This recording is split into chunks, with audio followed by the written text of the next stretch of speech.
بسم اللہ الرحمن الرحیم۔ آئیے 10 محرم کے روزے کو قرآن و سنت کی روشنی میں دیکھتے ہیں۔ 10 محرم کے روزے کی تاریخی حیثیت یہ ہے کہ حضور صلی اللہ علیہ وسلم جب مکے سے ہجرت کر کے مدینے تشریف لائے تو آپ نے دیکھا کہ مدینے کے یہودی اس دن کا روزہ رکھتے تھے۔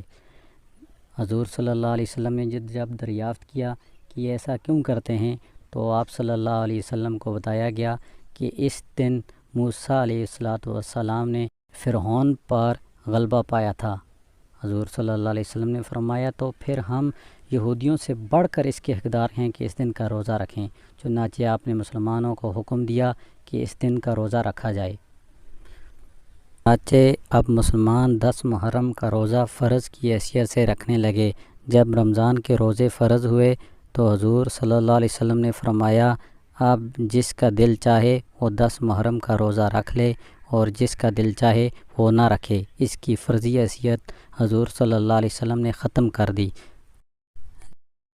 آئیے 10 محرم کے روزے کو حضور صلی اللہ علیہ وسلم کی دائمی سنت کی حیثیت سے جانیں۔ حضور صلی اللہ علیہ وسلم نہ صرف یہ روزہ خود رکھتے تھے بلکہ اس کے رکھنے کا حکم بھی دیتے تھے، اور کئی صحیح حدیث سے ہمیں یہ معلوم ہوتا ہے کہ یہ حضور صلی اللہ علیہ وسلم کی دائمی سنت تھی، جیسے ابن ماجہ حدیث نمبر 1733، ابو داؤد حدیث نمبر 2437 اور حدیث نمبر 2446 اور نسائی حدیث نمبر 2374۔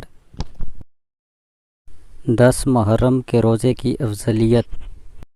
صحیح مسلم حدیث نمبر 2755، حضرت ابو ہریرہ رضی اللہ تعالیٰ عنہ سے روایت ہے، حضور صلی اللہ علیہ وسلم نے فرمایا رمضان کے بعد سب سے افضل روزے اللہ کے مہینے یعنی محرم کے ہیں، اور فرض نماز کے بعد سب سے افضل نماز رات کی نماز ہے۔ اس طرح یہ حدیث مختلف الفاظ کے ساتھ احادیث کی بہت سی کتابوں میں وارد ہوئی ہے، جیسے صحیح مسلم حدیث نمبر 2756، ترمذی حدیث نمبر 740 اور حدیث نمبر 438، ابن ماجہ حدیث نمبر 1742، ابو داؤد حدیث نمبر 2429، نسائی حدیث نمبر 1614 اور حدیث نمبر 1615، مسند احمد حدیث نمبر 2112 اور حدیث نمبر 3901۔